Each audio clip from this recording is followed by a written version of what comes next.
Oh, yeah.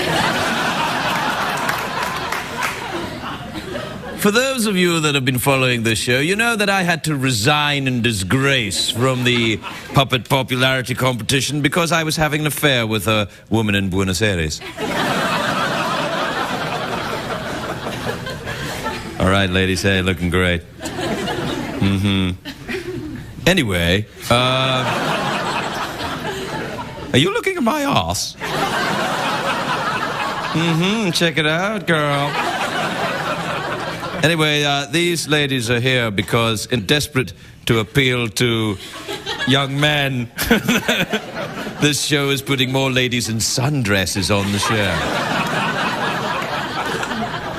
But not paying them.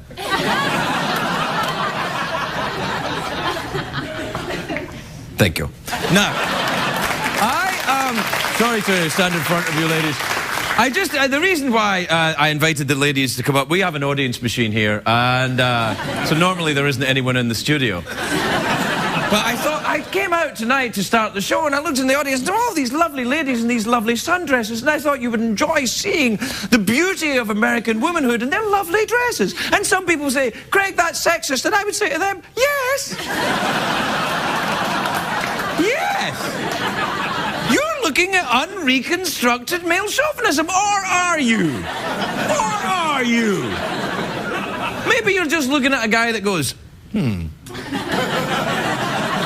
Anyway, here in a completely non-chauvinistic way, in a completely post-feminist environment, I would like to now present Girls Smiling at the Camera. Girls smiling at the camera while pleasant music is heard, right? You stay there, and then I'll give you the secret sign when we're done. Stay there, right? Isn't she lovely? Isn't she wonderful? Lovely. Wonderful.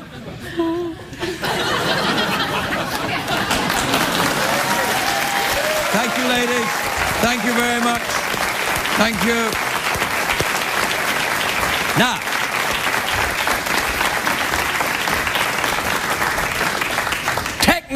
technically what I did there was against the sexual harassment video. But I want to know why.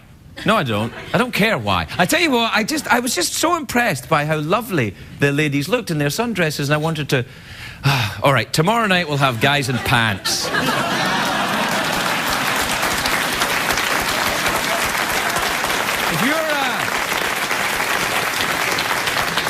If you're coming to be a member of the studio audience tomorrow night, wear your tightest pants. Tomorrow night, in an effort to keep everything on an even keel, we'll have men in tight pants. Stay tuned, I might do a farty noise on the floor. The Late Late Show with Craig Ferguson, sponsored by Mazda Summer Drive-Off Event. Drive off with the best deals of the summer on a fun-to-drive Mazda.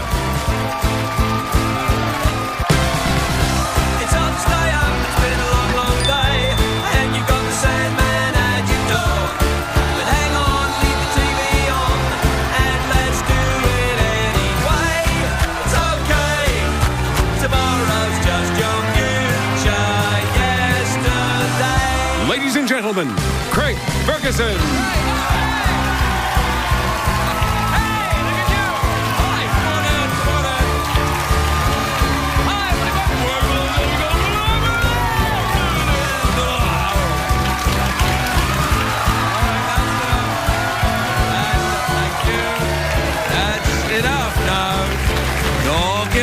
Let it go away. That's it. It's all. No, please stop the applause. Never mind.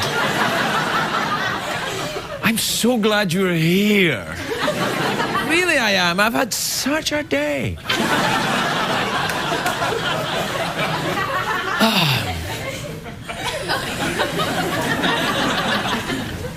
hear voices from the beyond.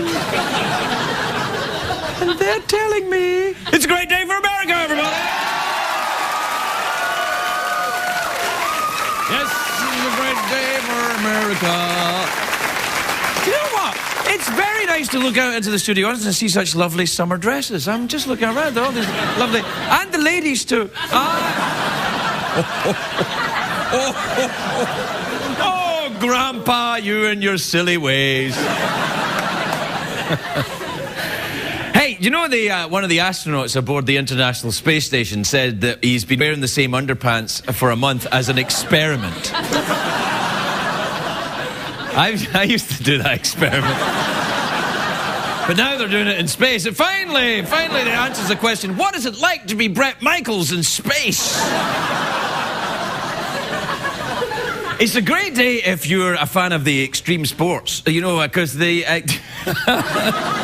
Do you know what happened? I'm the only one that heard it, but this is true. Did you hear it? I went like that and I stepped back, I said, I stepped back and my heel made a farty sound. Can you hear it? Can you hear it? Hold on. All right. Shh. Shut up. Right. Isn't that awesome? Did you hear it? Even the floor is doing fart jokes on this show. Who needs a band? Anyway, it's a great day if you're a fan of the extreme sports, because the X Games start today in LA. You know, where the world's best skateboarders and the bikers and the motocross dudes, they all compete to win. I don't know what they win, a golden bong or something. But the kids are amazing, though. The stuff they do with the half pipes and the BMX jumps and the twitters. And, all right. I'm not young. Anyway, this is the 15th anniversary of the X Games, and things have changed a lot. Do we have a clip of the original X Games? Look at this. There you go.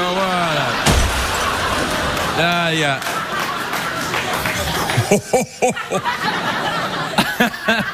I love watching the X Games, you know, seeing people test the limits of the human body. The X Games is like Cirque du Soleil, but with better music. And you...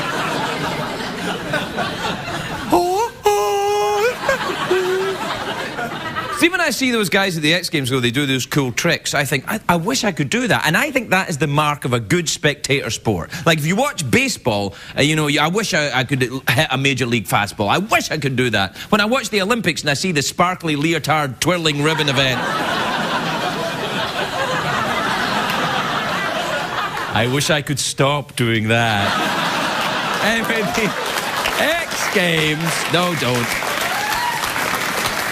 The X Games guys, you know, the guys that compete in the X Games, they fall off a 40-foot jump and land on their ass or something. They're like, radical, oh!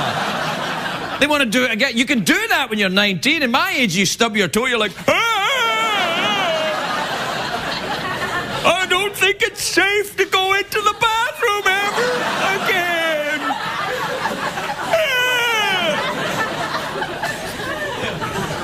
I have to forget about skateboarding. I've got a clip of me trying to skateboard last year. It's terrible. Look at this. Oh, there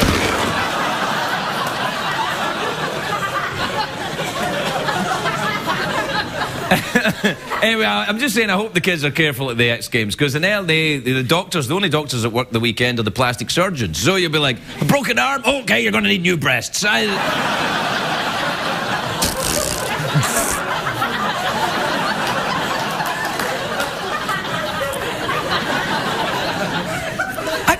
Amazed by that. I live in this town when you see people walking around like this. Like, somebody's going to have to call ooh la la on this. It's like, this... When in history did this look good? Maybe on a few episodes of Star Trek. X Games. The only event at the X Games I don't like is when the skateboarders grind down the rail of the staircase. You know, when they go that way and then they grind it. I don't like that. It makes a very annoying sound. But for some reason, the kids seem to like it. It's like the Jonas Brothers. It's a very annoying sound.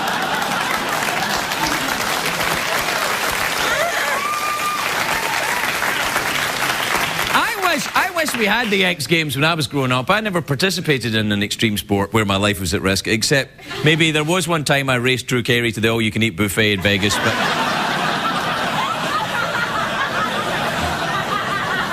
It was only dangerous when I got near his mouth. The closest I ever got to doing extreme sports, when I was a kid, we used to make soapbox racers. We called them bogies. I don't know why, but we called them bogies. And you'd find a wooden box and add spoked wheels from a baby carriage, and they go very, very fast down hills. But the stopping was a big problem because there weren't any brakes on them. You had to do that Fred Flintstone thing where you're... And so I noticed this, and, you know, being a sensitive little boy, I said, I think we need some brakes on this. And all the other people in Scotland go, oh, you want sundresses with your wee braking system, do you, eh? Oh, brakes, is it? Aye, oh. Why don't you go to LA and be amongst your own kind, you safety-loving pansy? Aye, brakes now, eh?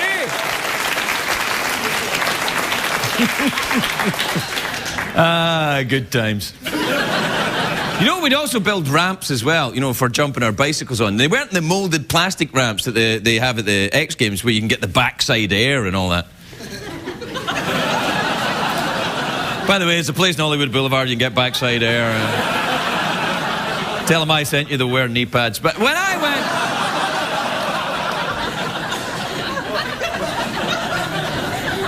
Anyway, back, you know, when we were doing the jumps back then, we were made out of a piece of wood on a milk crate, and if we couldn't find a milk crate, we'd use a hobo. And I was a very chubby little boy, so the hobo used to groan when I jumped, kind of like the floor making a farty noise when I stand on it. Just going to... And then, because I was tubby, the other kids started using me. Because I was higher than a hobo.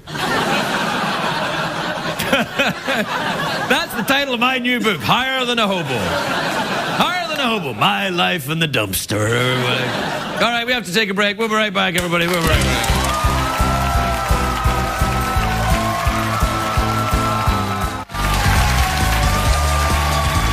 Welcome back, everybody. Welcome back. Listen now, quietly.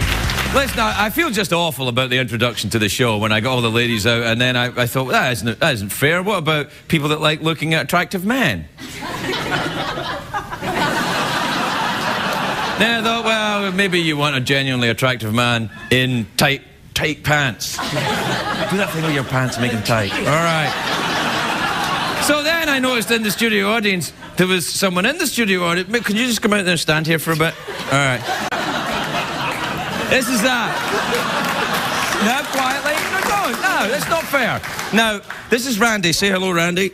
Hey, Craig. Right, and this is his name, Randy.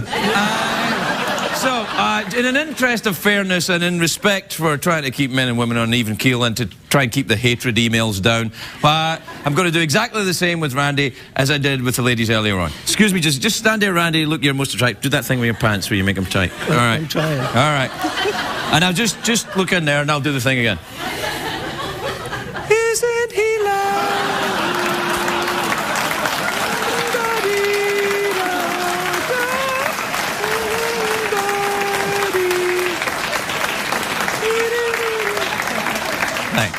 Thanks.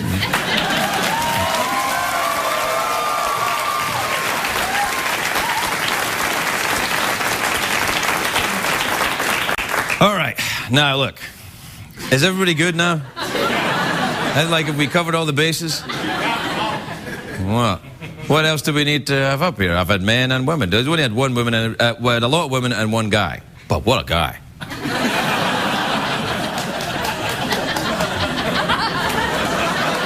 Anyway, yeah, there you go.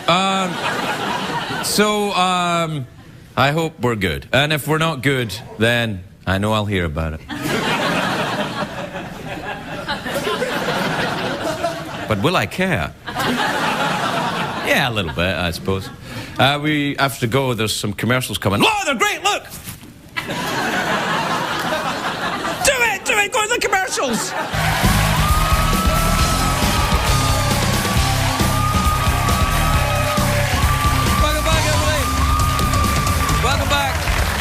Welcome back.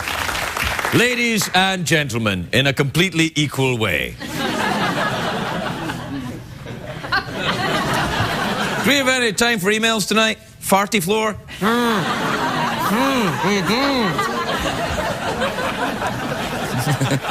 All right, here we go then. This is from Anna in Racine. Racine? I say Racine. I'm originally from Europe. From Racine in Wisconsin. Excuse me. Excuse me. Excuse me. Excuse me. Excuse me. Excuse me. This is from Anna in Racine, Washington. She says, "Hi, Craig. Love your show, blah, blah, blah." She actually says that. Look, love your show, blah, blah, blah. Yeah. All right, this is from Mitch in Lexington, Kentucky. Mitch. Not Mitch that works here that's from, he's not from Kentucky, is he? No, is he American? All right. Mitch in Lexington, Kentucky says, "Hi, Craig. There is no Bonerville in Kentucky." Oh, I did say that the other night. I did say there was a town called Bonerville in Kentucky. That's true. He says, "No, there is no Bonerville in Kentucky." Well, it was a joke, you know. But there is a state park in Union, Kentucky called Big Bone Lick. Well, there you are. Moreover, the address listed for Big Bone Lick State Park is 3380 Beaver Road.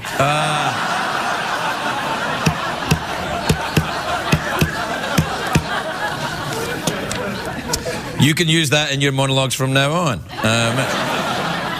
Well, I probably would get into trouble if I tried to say that on the air. But it did keep everything on an even keel there, didn't it, between men and ladies? Oh, God. All right. This is from Elle in Ottawa, Ontario, in Canada. Elle says, "Dear Craig, why haven't you replied to any of my emails?"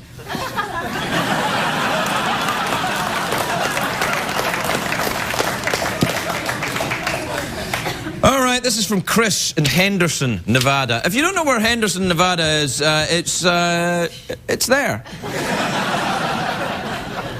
It's just south of Las Vegas, isn't it? It's on the way out of Las Vegas, or the way in, depending on how much money you have left. Chris in Henderson says, "Hey, Craig, what's your autobiography about?"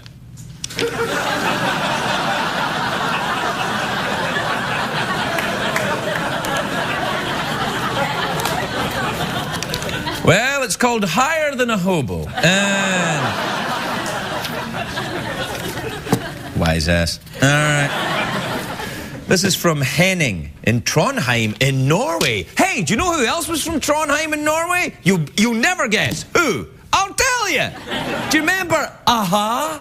Remember Aha? Take on me. Can't sing anymore, we'll have to pay for it. Take me on. Remember that? And in the video there was drawing and he ran away and then the drawing guys came after him and everyone was like, "Oh," that was when VH1 used to play music before they just had skanks on a bike and all that kind of stuff they have now. I tell you what, the ladies on VH1 aren't wearing sundresses. That's all I'm saying.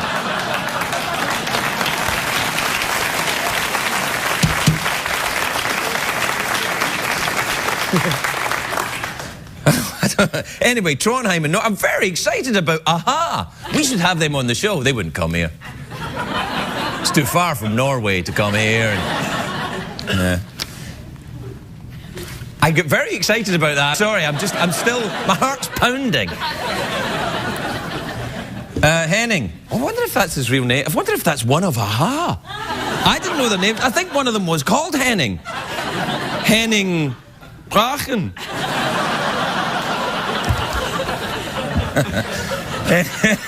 You didn't know I could speak Norwegian, did you? Oh, yes. Gachen hoge. Henning in Trondheim says, "Craig, I've been wondering about this for so long now. Can you fit a whole orange in the snake cup?" I don't know. You know, I get asked this a lot. Well, I'll tell you what, we'll take a break and I'll nip over to the farmer's market, get an orange. Even although it's very late at night, I'll still be able to go to the farmer's market. which is just across the street. It's an all-night orange stand over there. You get them in California. Oranges everywhere. Middle of the night. I need some vitamin C. I'm tripping so badly on bad acid. Well, you can... there's a tip if you're looking for it. I'll go and get an orange. We'll have the commercials. When I come back, I'll try and fit a full-size orange into this cup. Take that, David Blaine. We'll be right back.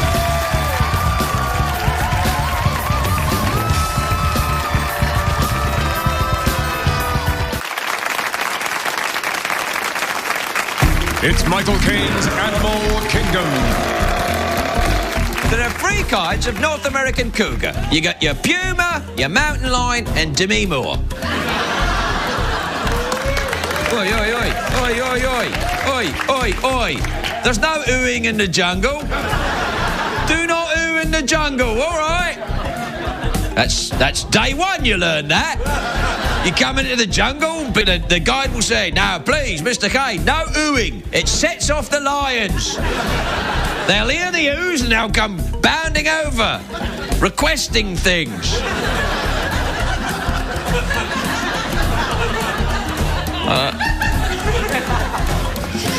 Michael Caine's Animal Kingdom.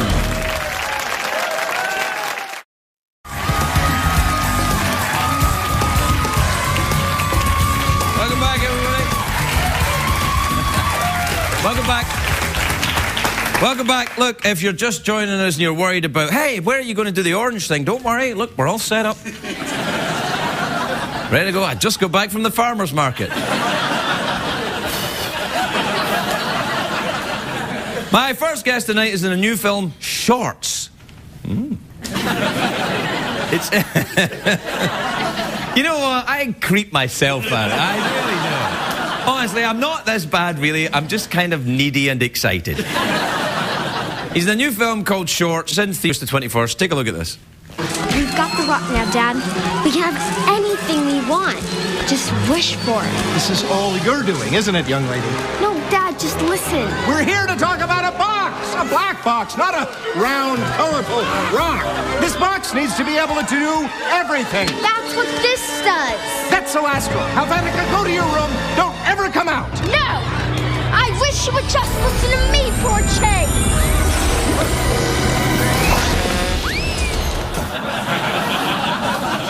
This might be the greatest movie ever made! Please welcome James Spader, everybody.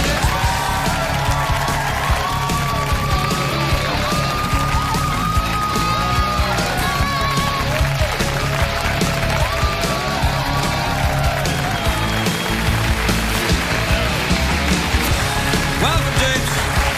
Welcome. Thank you. Thanks so much for being on the show. I'm such a huge fan of you. And I wonder, it's too much to ask you right off. Where did you get oranges at this hour? We'll get to this. Don't worry about that. There's an all-night farmer's market. Oh, there is. Yeah. I was going to, can you actually do that with your ears? Hold on.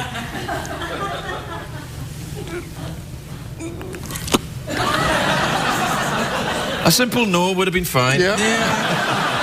Right, we're having an experiment here. Think of this show as you know, a sort of little Pee-wee's Playhouse, and we're trying to. We wonder. I have to see if this orange fits inside this cup. It's very important for some Norwegians are distressed, and I wondered if you'd care to join me. Yeah, I'll help. All right then. Do you want to go first? Well, how big's your orange? Yeah, I've probably got the smaller orange. So you go first because you get the bigger orange and you're the guest. I think no forcing allowed. Hey. No. Maybe Just I think a I've little got. forcing. I've got some gel, some kind of lubricant. This orange isn't going. All right then, that's fine. Well, that's one. Maybe try. You look very good at that. You've probably done that before, once or twice. Let's Working see. as well as the ears did. No, right. Okay. Well, thanks for that. There you go. So you don't do it.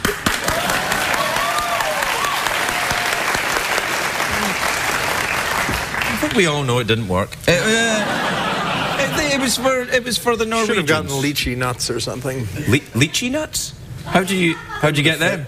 They would have fit at the At the all-night all-night farmers market over there, yeah. And up in Hollywood Boulevard, you can also get. How are you? You good? I was listening to you when you were setting up what at the moment seemed like the most, just the great spontaneous thing to pull all those nice women down with their sundresses on. It was really great. But then to cut to about 5 to 7 minutes later when all of a sudden you were obliged to bring Randy down and do the tight, and your whole, it was so sad to go from that elation of bringing all those women down with the sundresses to then it had all turned into a terrible obligation. That you've frankly been having to make up for the rest of the... I know, well, I feel so bad. I'm going to get into terrible trouble I know, about apologizing. No, you won't. You don't think so? No, it was a great pleasure. They should all come up here again. You all look good. No, don't. You really look great. Because then Randy might come up too. And Do you like a sundress on a lady, James? I love a sundress. Yeah. And on a lady. Hey! Now, the film, the shorts film, it's a regular length of a film, isn't it? I don't know. I worked 5 days on this movie. Really? 5 days. That's quite a long time. No, it was really, I'd read the script and I sort of play the bad guy if there is such a thing in the film. There really isn't. It's a kid's film, and it really isn't. There are no real bad guys, or it's the kids that are at the center of it. But anyway, I was throughout the picture, and I was shooting a TV show, and they said, we'll only need you for 5 days, and I was just amazed by that. I mean, normally that role would have taken me, a month and a half over. But they put it all in. I'm telling you, from the moment, because Robert Rodriguez, who directed the film and wrote it and produced it, and does everything. Yeah, no, he does all that stuff. Yeah. He's been here, he's quite tall and wears a hat. Yeah, I know. And that's how I knew him as well. Right. But he's the tall hat director. Yeah. Anyway, because he's done these films with kids, and he has to work around their schedule, and then he very often has cameos with different adults. He's used to shooting this way, where the moment you walk on the set, the camera's pointing at you, and it doesn't move off of you until you're done, until all your work is done. Wow, so I can't imagine what that's like. Yeah, I mean, really very strange.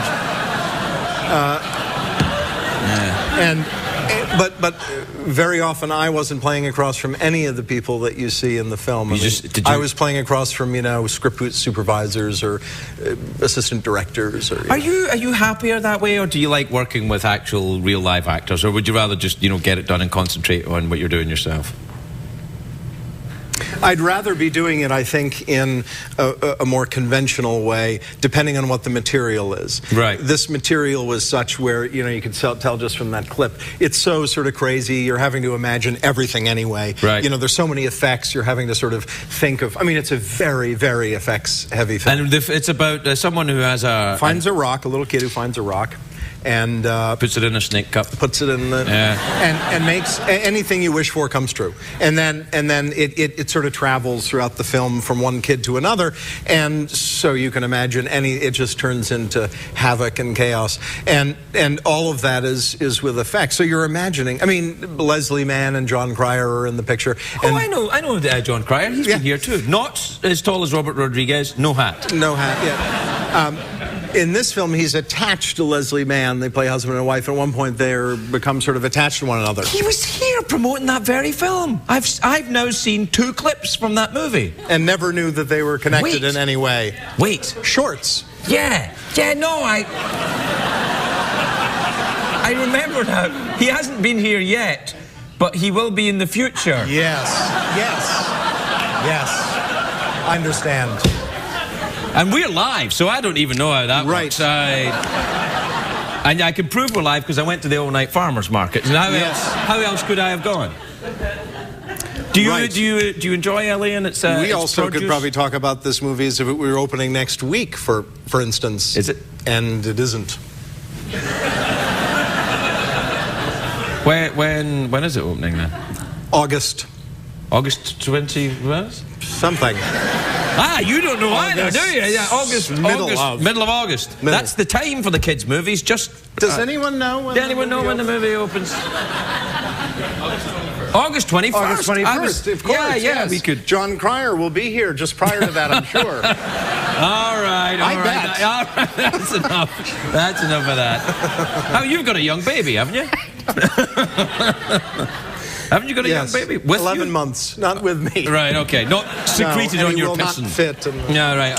Oh, please, let's try. No. Let's try. He won't fit. All right. You know, if we peeled one of those, it'd fit right in. And then you shove the peel in on top of it. Hey, you figured out how to do it. Oh, that's kind of good. Have you ever thought of being like a Tony Robbins guy and having, you know, think your way through into solutions? You know, I have like, no idea who you're talking about. You know, Tony Robbins, the giant guy with the big hands. You don't know who Tony Robbins is? I thought that was Robert Rodriguez. No, he's the big guy with the hat, and then John Cryer's the small guy, no hat. Tony Robbins is the enormous guy, right? Big giant, eats chickens like popcorn. Andre the Giant. Not as big as Andre the Giant, but in a way bigger. They both eat chickens. They both eat live chickens like popcorn, yeah. No, Tony Robbins, he does that self-help stuff. You know, be motivated, find a way to... Yes, thank you. Right. It's the other Tony with the skateboard at the X Games. Oh, you know, you're thinking of Tony Hawk, who has also been here. And we come full circle. Maybe will be here. No, he's definitely here. Maybe. Oh, God, you won't let that one go. It's lovely to see you. I'm such a huge fan of your work, you know. I particularly enjoyed Boston Legal. It's a very nice show. Did you have a nice time with Shatner on that show? I did. Yeah. He's a funny old bird, Shatner, isn't he? He makes me laugh, but he's an odd duck. He makes me laugh, too. Yeah. He's an odd one. Does he make you laugh? Has he ever done your show? He has. Yeah, a couple of times. In fact, the last time he was here, he pretended, he was demonstrating how he was physically attacked by a dolphin while he was on vacation. Did he tell you that story? Might have made it up. Yeah, he might have made it up, actually, now that I think of it. But what it ended with him, I had to be him and he was the dolphin, and he kind of pretended to have sex with me. Best interview of my life, James. Best interview of my life. I guess you'd have to be amused, or otherwise you'd feel sort of you got to do something. a little violated, maybe. Yeah, but you know. We had a couple of kissing scenes. Yeah, that's right. You did kiss him a couple of times, didn't you? Ah. I got a terrible flu from him once. Swine flu? Ham flu? You know, I got a terrible sort of bronchial head cold about 3 weeks ago or something. And I was in bed for, I don't know, a week or I don't know how long it was. And I finally, the cough got bad enough where I thought I should go to the doctor. So I went over to Beverly Hills, and I'd been in bed for a week, and I really just put on a pair of 4-day-old pants and shoved a hat on. It really looked rather... You wear underpants for 30 days as an experiment. I heard about that. Yeah. And I was feeling pretty grubby and nasty. And anyway, I went over to Beverly Hills. My girlfriend drops me off in front of the doctor's office, and I went in. And this doctor is on a street in Beverly Hills that has a lot of different physicians, but also then a lot of plastic surgeons. Right, so I think that the paparazzi sort of hang out. Right, I get you. I didn't see any, but I'd seen them before there. Right. Anyway, so I go into the building and I go down into the doctor's office, and I'm sitting in the little room. You know, they'd sort of squeeze me in between appointments, and they put me in one of the little rooms with the the stethoscope and everything else. Skeleton? No skeleton.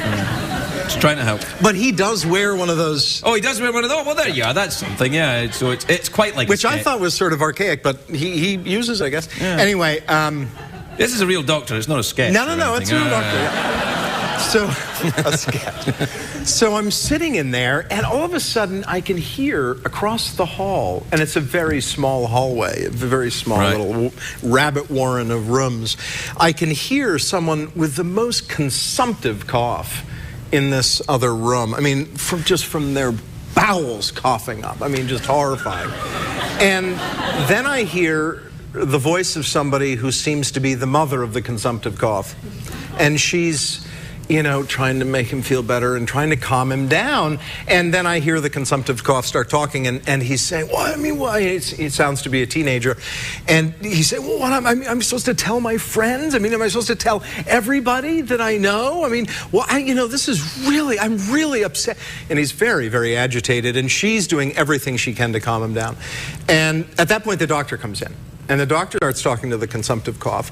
And it becomes very clear from their conversation that he's just about to leave in the next couple of minutes to go across the street to a clinic to get confirmed.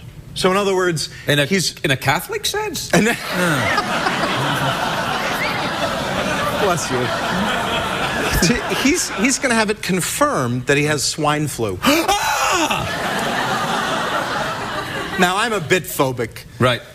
I don't know whether it's any more than anyone else because I don't have much to compare it to. But anyway, for myself, I'm a bit phobic. But I was really, my girlfriend was also about to arrive with our young baby. And, you know, I completely freaked out. And I got up and I start to walk. I got to get the hell out of here. And I walk out to the reception area, and the nurse at the reception desk is looking at me. I'm now, at this point, sort of sweating, look a little wilder than I did when I came in. I'm holding the doorknob with my shirt, you know, and I've got my arm up as if I'm going to, like, block germs, like, you know, a football player or something, you know, or in a rugby scrum. And she looks, what are you doing? I said, and I keep pointing towards a consumptive cough, and I've got to get the hell out, you know.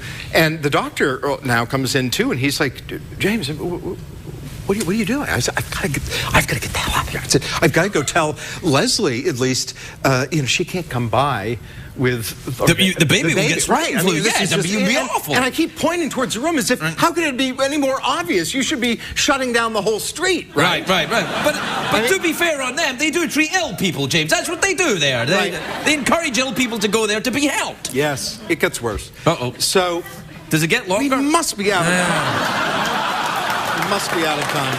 Hours, yeah. Anyway, so I go out, I flee the building.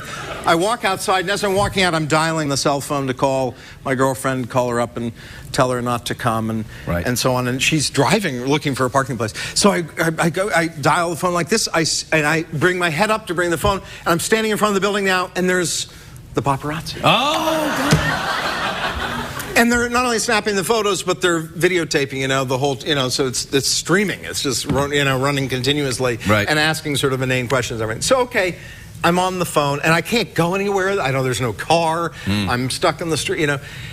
So I'm faced with that dilemma.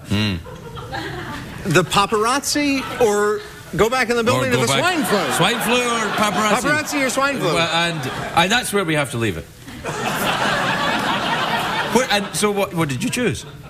I hung up the phone and went back in the building. Ah, good for you. Good. James Spader, everybody, we gotta go.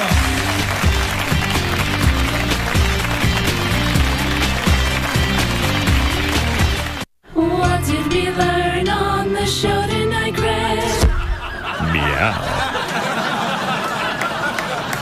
All right, listen, I'd like to apologise to Rose Byrne. Apparently, James Spader, who is famous for never doing talk shows, has now found that he actually enjoys talking and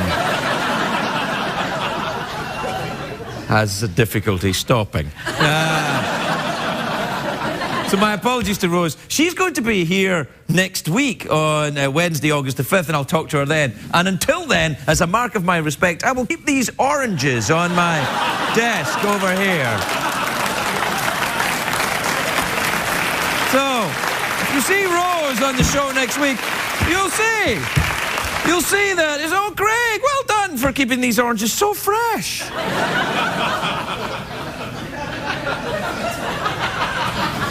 And look, earlier on the show, when I was doing all that thing about men and ladies, and, you know, ladies wearing sundresses and then men wearing tight pants, I want to apologise if I've upset anybody. I want to apologise, but I'm not going to. I desperately want your approval, but not at the expense of my self-respect. So I won't apologise. I want to, but I won't. Instead, here's a short man wearing leather. Come on out.